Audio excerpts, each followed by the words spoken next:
What's going on, good people? It's your boy James Harris, founder of a movement called Men to Heal, which focuses on men's overall wellness, their mental health, physical health, and of course, their emotional health. And I'm also the author of a book called Man Just Express Yourself, which is an interactive planner guide for boys and men to better express themselves. I definitely appreciate all my fellows who went out and got this book as a tool. Congratulations on taking the next step and working on certain issues and things that you want to learn insight about. Salute to my fellow clinicians who got this book and doing interventions or just got it in your lobby as a conversation starter. I definitely appreciate you. And of course, salute to those spouses out there who doing these interventions with their partner over dinner or date night or just having these engaging conversations. I definitely appreciate it. And praises to those parents who got this book for their young sons. You guys are making a difference. I definitely appreciate that. I like to see the feedback that you're leaving reviews or sending me personal messages or emails. I definitely appreciate it. And if you want a copy of the book, make sure you go to Barnes & Nobles, Amazon, Target, Walmart, pretty much anywhere books are sold. I definitely appreciate you.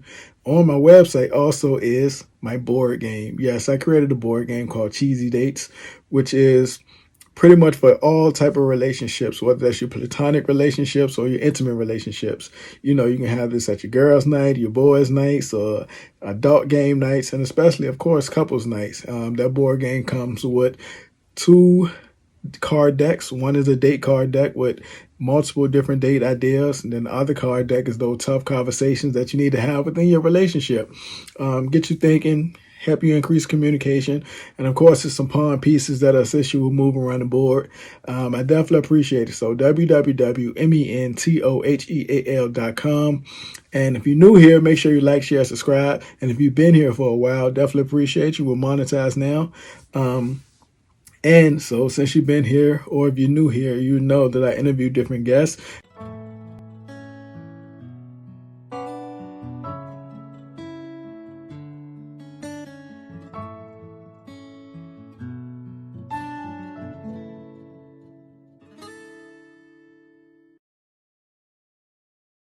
And the guest that I got coming up now is...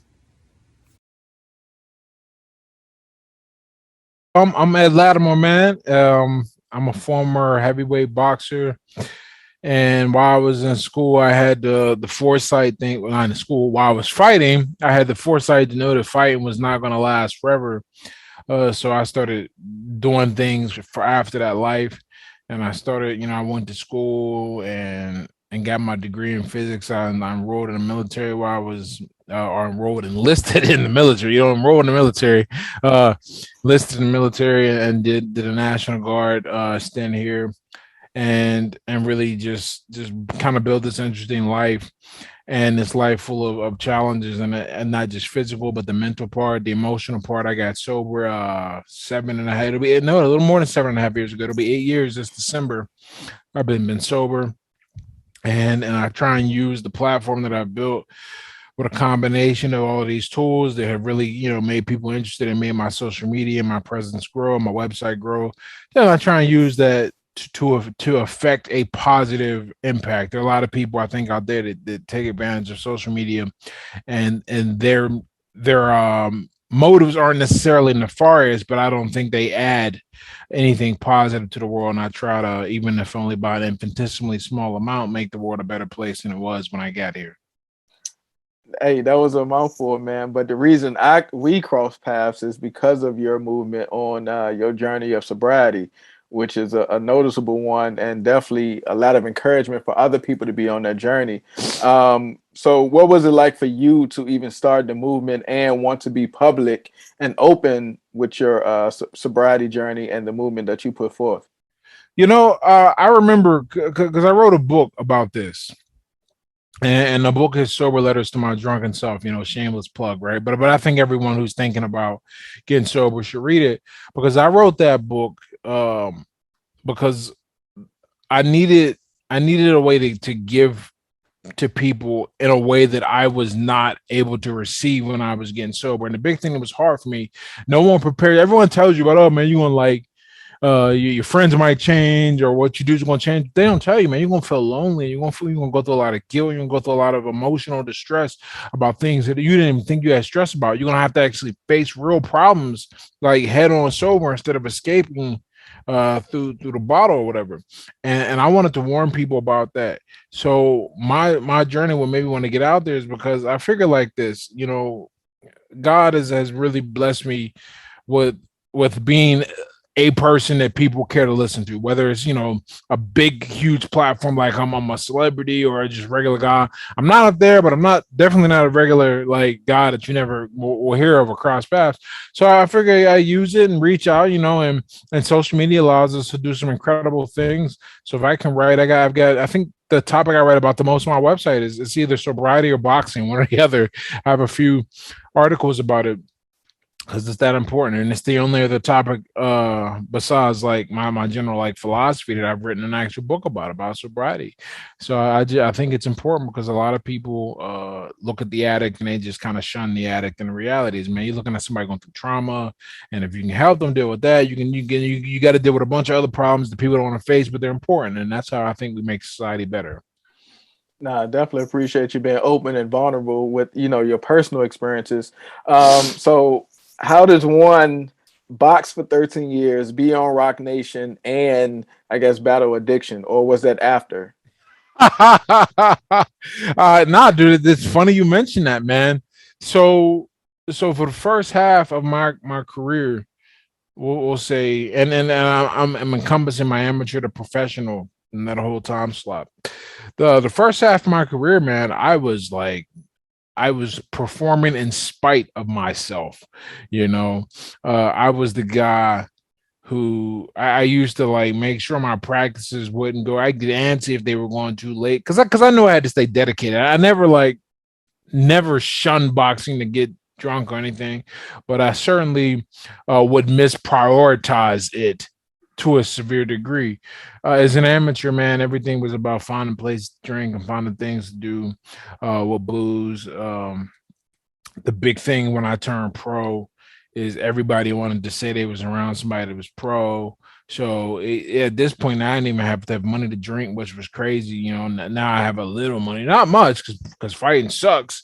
In that regard, a lot of people think we're paid. We are not paid at all, and yeah, but everyone wants to hang out, so it's easy to drink. And then one day, dude, really when I got back from AIT, I was because I enlisted during my professional career, so I never had like got to fight amateur or anything like that. Uh, in the army, I had a wake up call, and I just said, "This is gonna be bad," because I know me, and I felt like I had a second chance on life, really, at that moment. And I said, "Let me seize it." And that was the beginning of my pro career. I had a buddy who I came up, but we fought together, but he's gone off and become a coach. I remember he got sober 2 years before me, and one day he sat me down and he was like, "Dude, think about where you've come so far, right? And imagine what you could do if you just, put all the BS aside for 2 years. Give it 2 years, see where it go." And that was like the original plan. You gotta like talk yourself into it. I said, I'm gonna give it 2 years and see how it goes. And after a year I was in, I was like, man, my life is so much better. I got so much control. Everything is good. I don't have to wake up, worry about what I texted. People trust me again. Uh, I don't have to, think about how I'm gonna get home. I ain't got to worry about, finding an excuse, because that's what alcohol really lets you do, is let you come up with excuses for stuff. People go, "Oh, he was drinking, that'll be okay," except it's not okay because you made the choice to drink. Like you can't get in front of the judge and be like, "You understand, Your Honor, I'm not normally a murderer, but I got behind the wheel and I had a few." You know how it is, right? You sometimes run people over. Like, no, that sounds ridiculous because it is ridiculous, and then you apply to other things. And I didn't want that in my life anymore. So the first half of the career was hard. Once I got the booze out the way, you want to talk about like your body, because you it's like because when you training like that, man, like you kickbox, right? When you training like that and you drinking, it's like trying to go 100 miles per hour with your foot on the brake. I mean, you might move, but you're gonna do a lot of damage to the car. Once I lifted the foot off the brake, man, that's when everything really came together. That's when my life. Now you want to like a lot of things I'm known for now. Most of that didn't start until after I stopped drinking. So as far as I'm concerned, December 23rd is like my second birthday, man. That's blessed, man. I know a lot of people have different reasons why they decide to use a substance or use any other form of reckless behavior. And I noticed earlier you said ways to cope, and you also mentioned trauma. So for you, was it a series of things that led you to want to turn to alcohol, or want to, um, use that substance in particular? You know what? For me, I was a lonely guy, man, and really, you got to come to terms that I used to like come up with, like, I still have a complex to this day where I'm like afraid, kind of like ever throwing a party or a get together because I think my friends like won't show up or something like that. Um, and I don't really know where it came from. I'm sure if I like dug and did some deep digging, I'd find something crazy with like the relation with my mom or something like that, or being, uh, but I hated ever feeling like people wouldn't like me, and I felt like alcohol I initially gave me a way into a social circle and a way into be a an interesting guy, a standout guy. I didn't feel like I was cool, right? It is satisfied that, and you have success with that, and so you start looking at that tool as like the main thing to rely on. It's no longer something for enjoyment. This one I remember when I realized I had an issue. Is now, people tell you got an issue. Sometimes you hear stuff and you're like, forget them, and they don't know what I'm talking about. But I get, when I was fighting as amateur, I got shipped out to Los Angeles. It was like overnight. I won the state Golden Glove and went to the national, placed really high, beat a really top ranked guy, and his people were like, "Why don't you come out?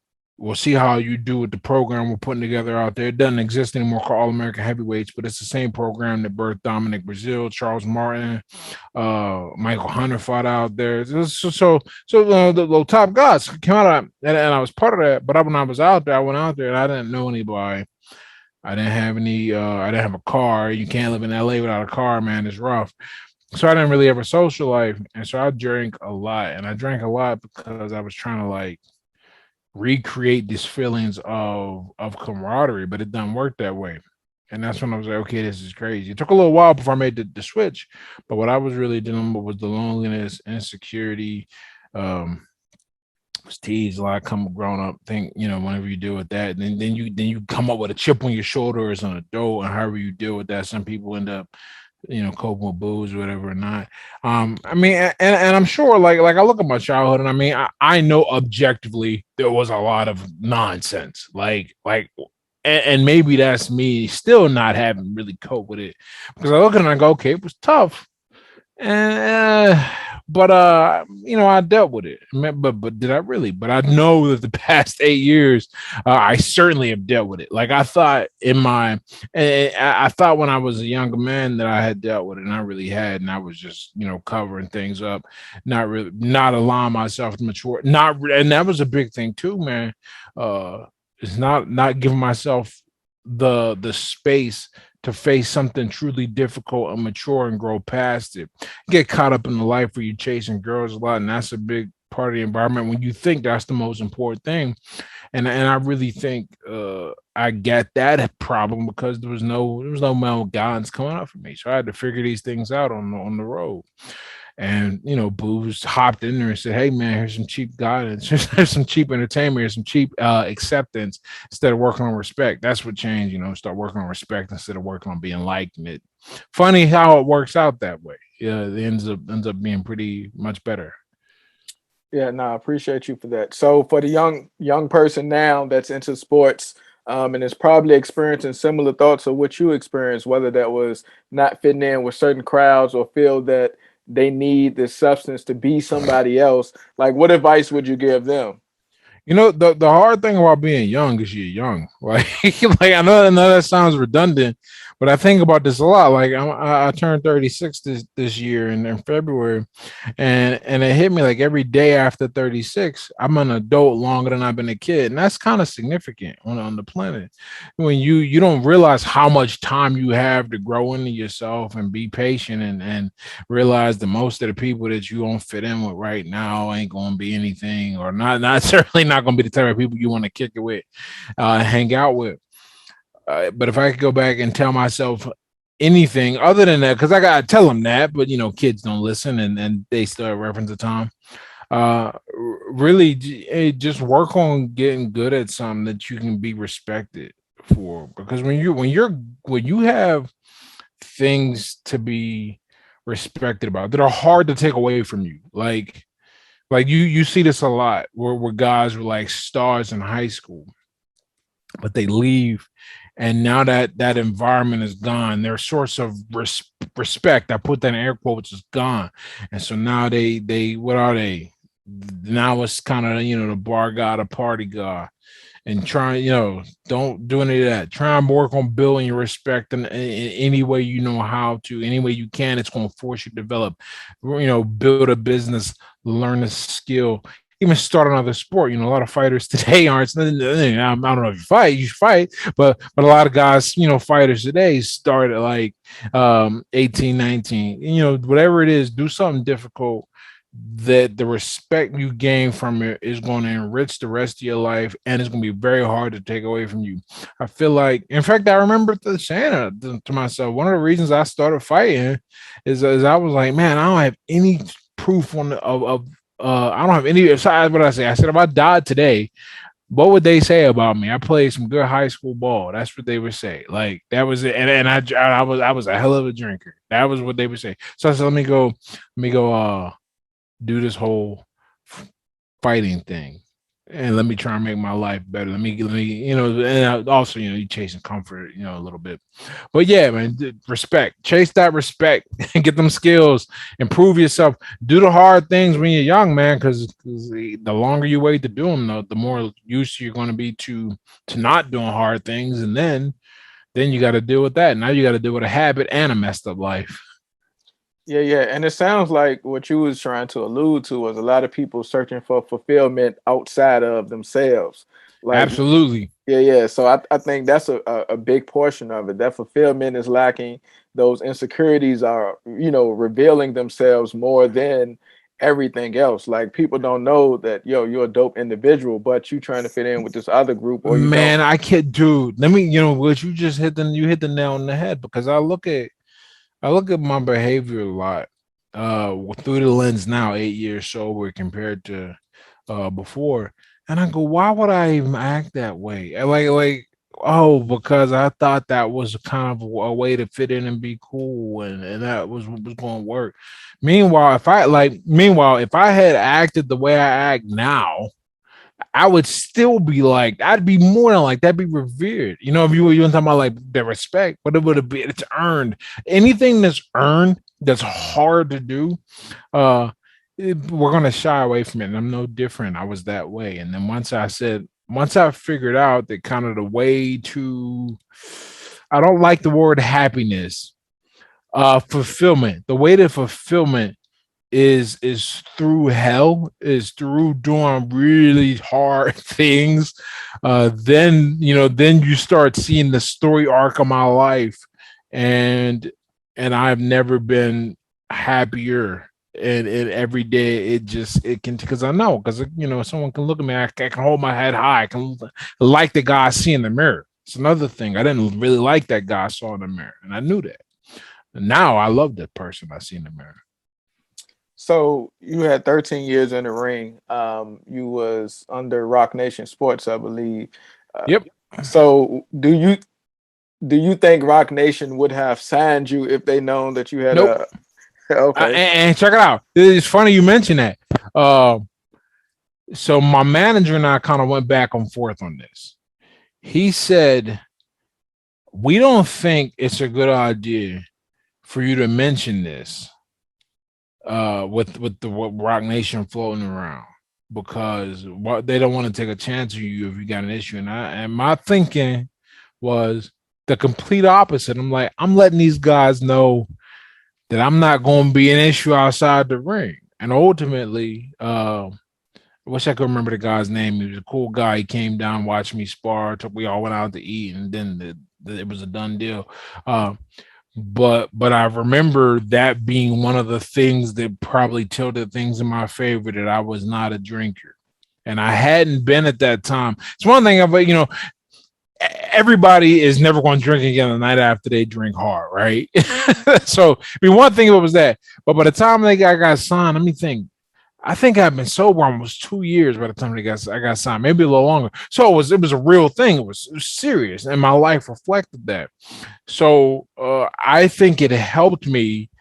And if because I mean, if I'm assessing my talent honestly, it was good enough. I mean, right? But every little thing helps, and I think that probably helped me more than hurt me for sure. So, what are you doing these days for self care? I know that was your go to back in the day. If you felt that you need to relieve stress or do whatever, getting in the ring, the substance. What are you doing now for self care? Okay. So you know what's real cool about getting your life together? It compounds, and it compounds in a real unique way. Because, well, man, I guess it's not unique. It's what's supposed to happen. You this level's good, and you can walk on that level and get higher, right? So now, for example, I've been with my fiance. I need to marry her soon. Been with my fiance now for 9 years. That is a great, it's a great person. Like I always tell girls, it's important what you want to be. You want your man to like you. He won't fall in love with you just by spending time with you and having sex with you. That's like how our brain is designed. But he needs to like hanging out with you. Like I like hanging out with her, and it's a good spirit. We have a good bond. So that's one thing. It's a good time. I have. I'm really fortunate that I have a great friend group because I have two sets of friends. Really, if you want to break it down, I have the friends I grew up with my whole life, or not my whole life. I don't have any friends before age 14, and that's another story. But I have friends from when I enter high school and up. So more than half my life, guys I know, and they stuck with me and they seen the changes, and they're great, and I see those friends, and they're good guys that I look up to. That some of them, who knows what my life would be if their parents had shown me some kindness when I was in high school. And then I got a bunch of people I met recently. Well, I got guys from the fight game too, right? That I know that I'm good friends with. And I got a bunch of people I met recently because of the position I put myself into on social media. To where there's always somebody to talk to, always someone to teach, instruct, work with, interact with. Friendships to form just like this, being having being on a show or something. The next thing you know, hey man, I'm Richmond. What's going on, right? That kind of thing. So I really try to reach out and do something with some people. And I think people are the most important thing, the more important than anything. If it's not with my fiance, it's with one of my friends.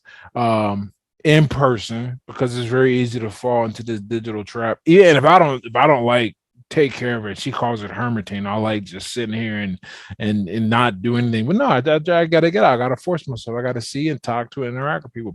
If you do that, and you're surrounded by good people, you've built up like a solid rapport with. But when you're drinking, you can't do this because everyone wants to, meet up for drinks, which is just code for I'm lonely and I don't know how to do anything else but hang out and drink on the stool. But now, I get together with people, we talk and have coffee and play chess and go for walks, man. It's all good. And I like movies, man. I love movies. Movies like my only hobby, man. Like I mean, I don't even consider chess a hobby because I study and try to improve the game.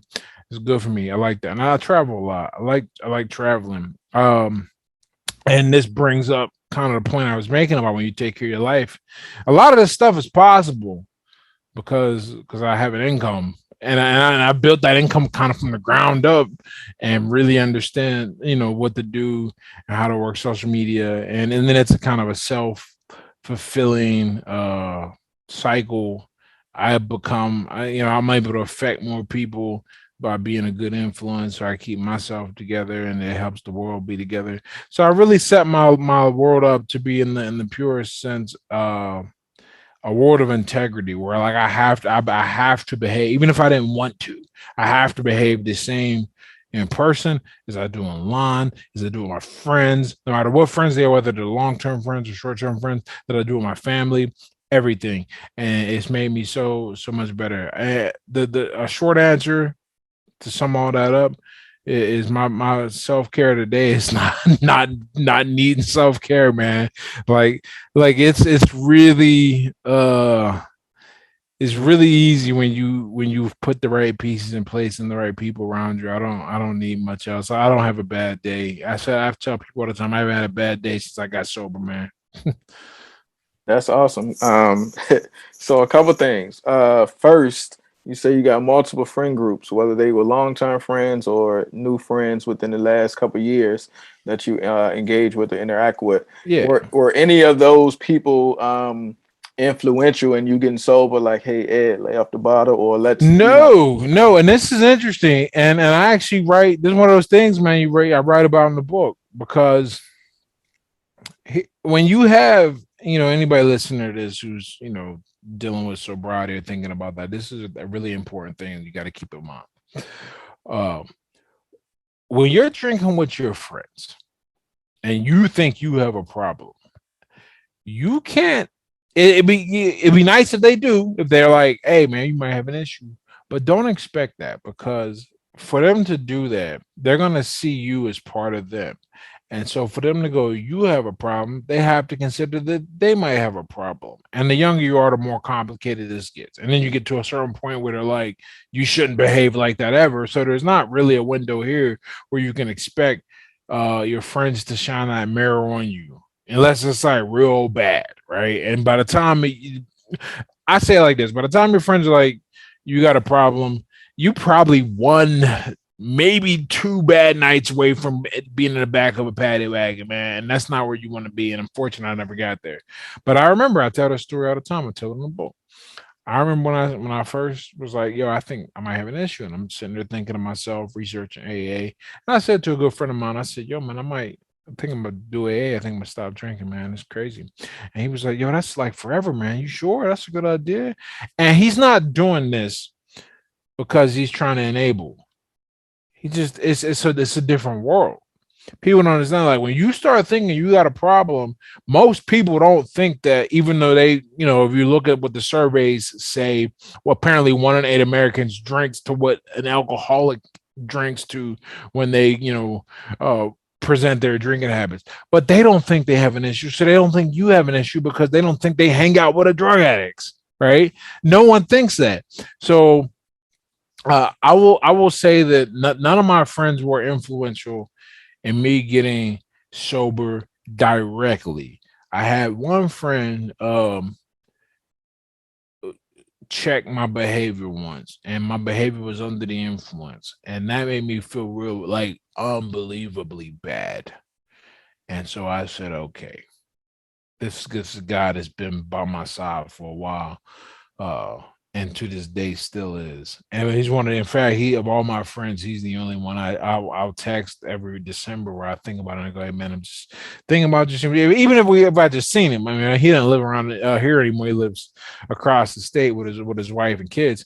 But I still text him every night to make sure things are all right. And we, when he's on this side of town, we get together, visit his family. But yeah, so I wouldn't say that no one was like, yo, we need to have an intervention. But when I have enough self-awareness to where I was like, based on one interaction, things, kind of going south. So that's that. Man, listen, when I drop this video, I'm gonna get beat up if I don't ask. I can hear the women now. 9-year fiance? Okay, so here's the thing, man. Yeah, everybody grows. Here's what happened. Or here's how it works. Uh First off, like you gotta find a person that just they fit for you, and she fits for me, because I know a lot of them will be like, what's wrong with you? But here's the thing. When we had the conversation a year or two, I said, I think marriage is stupid. I said, I don't get it. I don't, for many reasons, but there's that. And I remember her being sad, but my thought process at the time was like, I'm not like you at that time. Be like, you're still, you're young and beautiful. Like, if this is not a good thing for you, then you go on and you go find somebody where it's going to work out. You're not so into me. It's going to be like, it's going to be hard for you to leave, but like, you're not. It's not brand new where you're like, where it's a weird conversation to have.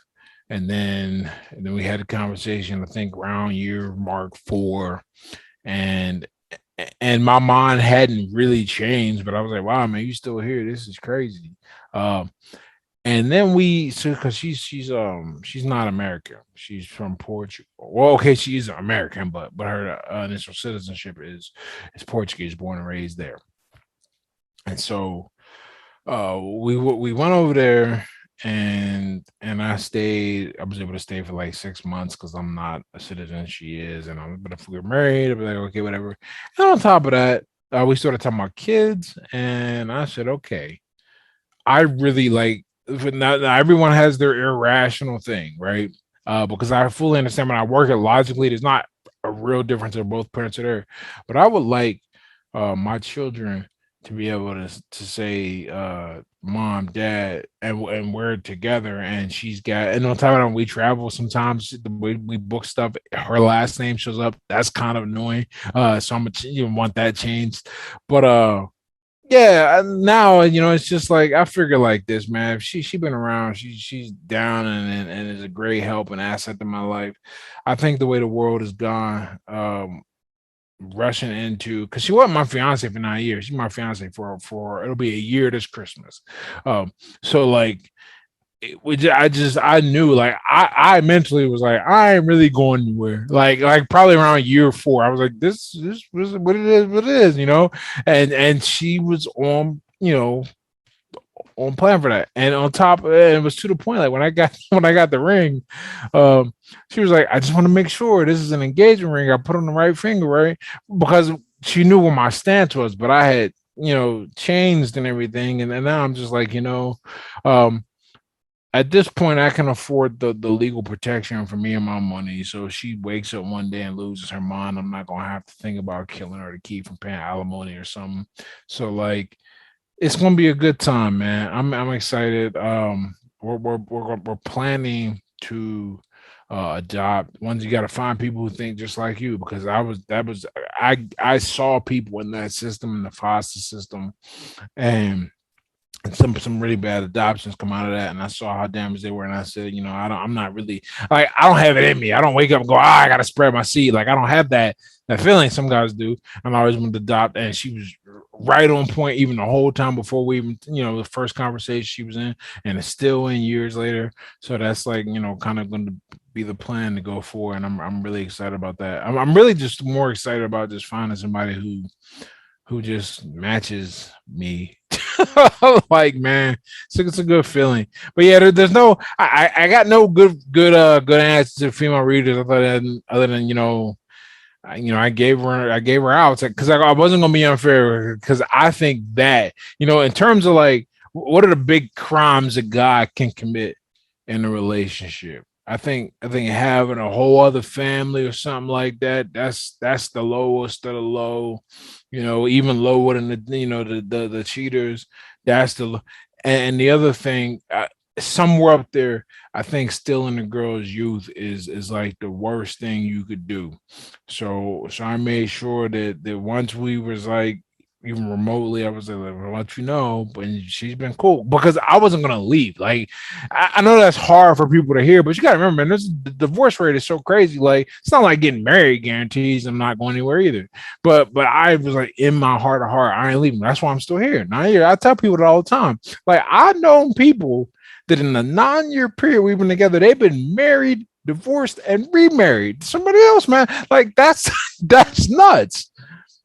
So when people say to me, man, you ain't married yet, it's not. It's like, come on, man. It doesn't mean what it used to mean.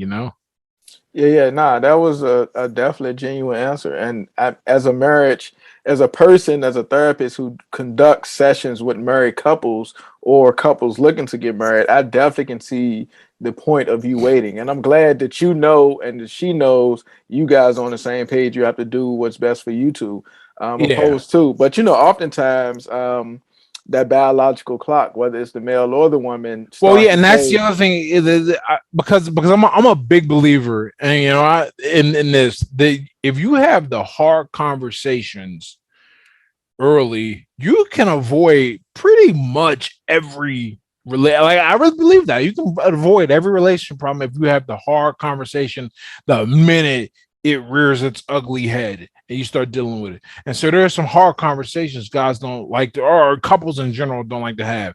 But we'll start with like the lightest, the kind of the most serious. When somebody puts on weight, no one likes to mention that. Nope, you got to mention that. You got to mention it early because no matter what, like that's important. You got to be attracted to the person. So that money thing, look, I I don't care how you set it up, but you got to make sure you have some money saved, you paying your bills, and if things go wrong, you can be all right for a few months while you get back on your feet.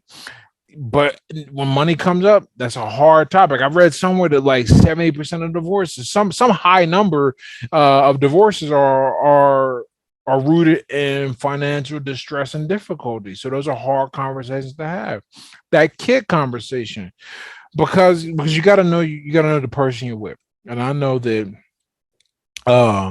if it I had to make sure it wasn't a big deal to her, like, and so that's why I had that I think we had that conversation before marriage because I wanted to like get a feel, and I know people tend to change as time goes on, so each time it just kind of kept coming up, and now it's like, okay, we're set, but find out, okay, or do you want to have biological children? If that's a big priority, then we need to start to, I remember we were in Portugal, we had this big conversation about 2 years ago.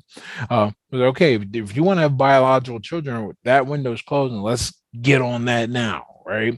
And make that plan, because you don't want to like ignore these, because the worst thing, I never want to get to a point where I'm like full of resentment, and those are the things that people they feel resentment, like, oh man, my spouse got fat, or oh, he's broke, or I wanted kids, or I didn't want kids, or something. Like these are things that if you just cut them off at the head and have a tough combo, you can deal with them.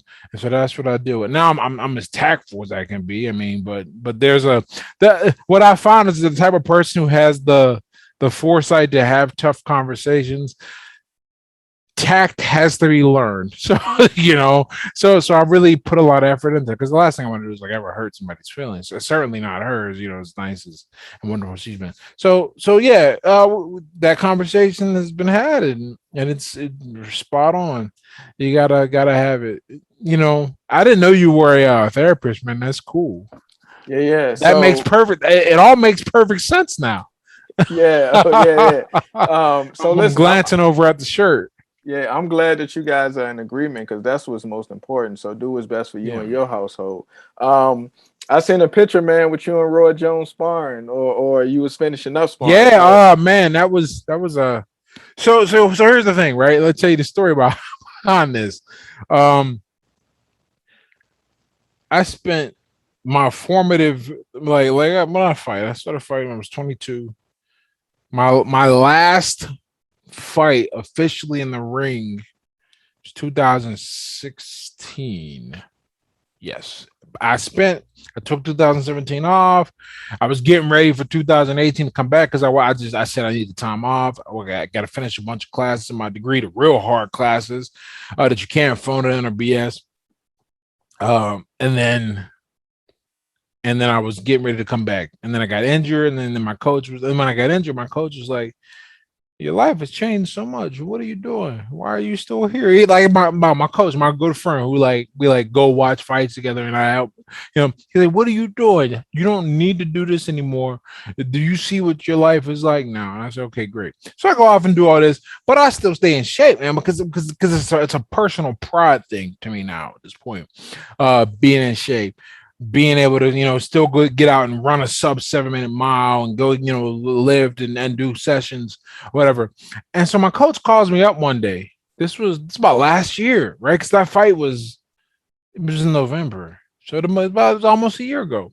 Because he's like, hey, you in shape? I'm like, man, of course I'm in shape, man. What do you expect? Right? He goes, you think you can give Roy some rounds, man? That fight's coming up. Cause he's okay, and my coach was Roy's coach after he was a long time with it wasn't his father, it was somebody else. But and then my coach, we got the same coach. So when the fight gets announced, and my coach is like, yeah, this is a good opportunity. Let me call up Roy and see if Let me train him. So my coach was running the thing for it, but the condition was the sparring because no one wants to pay for sparring if you don't have to pay for it.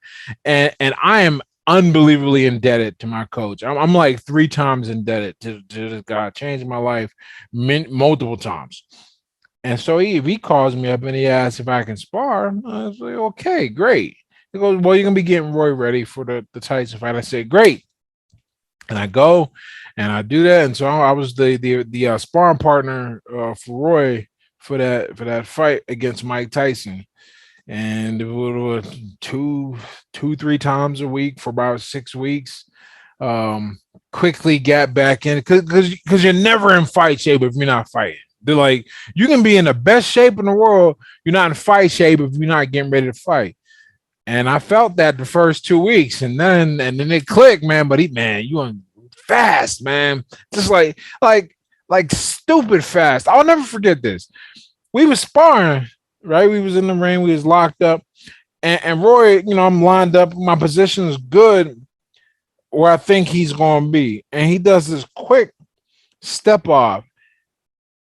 And I ain't know this. I ain't know Roy's one of his nicknames was Captain Hook because he's got that vicious hook.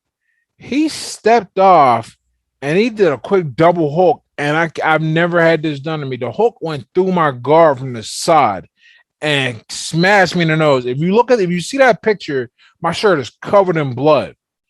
And that's because he busted my nose wide open. It was busted for the next, and it kept bleeding for the next 2 sparring sessions. Until my coach brought the adrenaline. But then by the time he brought it, I was like, okay, because you really don't. I mean, it works and you fight through it, but you don't really want to have to deal with it.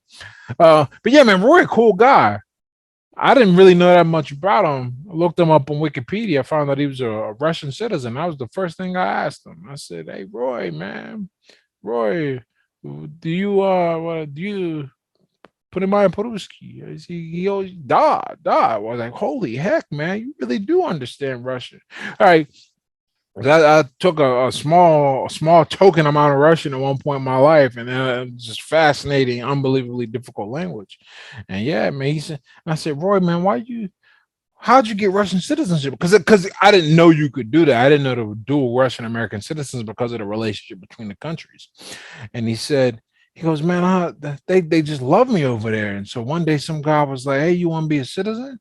And I said, yeah, and I guess they they hooked it up, man. Hey, fast too. So now Roy can go in and he's like, they love me over here, talking about the U.S., but over there they and because the Russians revere boxing. It is amazing. Every fighter I've talked to that's gone over there, because Russia got this kind of reputation for a little while, like being a little racist.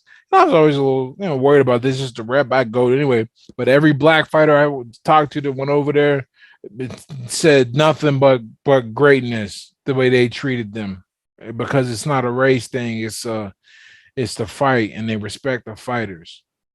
Nice, nice. Hey, so we about to wrap it up, man. So go ahead and tell people where they can find you, where they can get the book, where you hosting those classes at on everything you got going on. I know you got the chess and all that as well. So drop that information. Yeah, so I'm Ed Latimore everywhere. If you want to play me in chess, my handle is Ed_Latimore. If you want to see my website, it's edlatimore.com. My handle on Twitter is Ed Latimore. My handle on Instagram is Ed Latimore. My Facebook page is Ed Latimore. And my Facebook marketing page, little deviation, Ed Latimore Boxer. Because Ed Latimore was taken somehow, some way when I went to get it. But yeah, you can connect with me anywhere, man. I try to be very receptive because I'm so grateful that people like listening to me talk about stuff. So if you want to ask me a question or reach out or just say what's up, feel free to send a message and I will check it and see it. I know all about the message request boxes that the people go, oh, I didn't know these messages here. Like, no, I know where they're at, man. So come on through and say hello.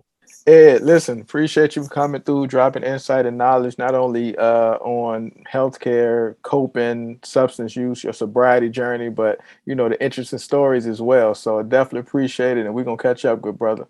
All right, thank you.